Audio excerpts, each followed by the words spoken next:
A Camp Mystic director testified today about the camp leadership role during the July 4th flooding that killed 27 campers and counselors.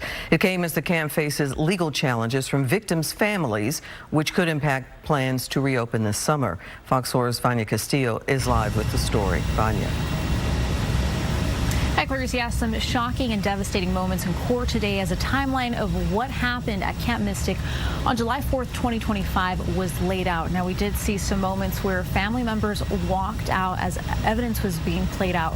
Now, 136 people were killed after the Guadalupe River overflowed and devastated Kerr County. 27 of them were campers and camp counselors at Camp Mystic. Almost a year later, the camp director is now in court after a civil lawsuit filed by the family of camper Seal Stewart, who is 8 years old, has still not been found. Her family is asking the judge to prevent the camp from reopening this summer and to block any renovations being made at the camp while their lawsuit proceeds and they search for their daughter's body.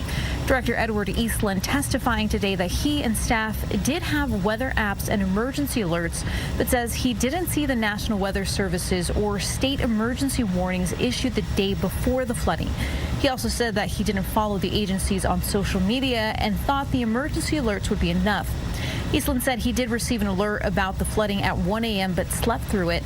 By 2 a.m., Eastland admitted staff were moving equipment but not evacuating cabins.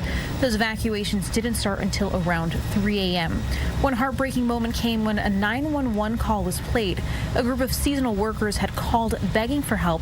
The scream of young girls can be heard in the background. But by that point, the flood was already turning deadly.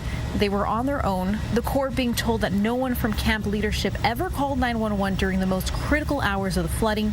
Eastland admitting that those workers had little to no emergency training and that there was no written emergency plan.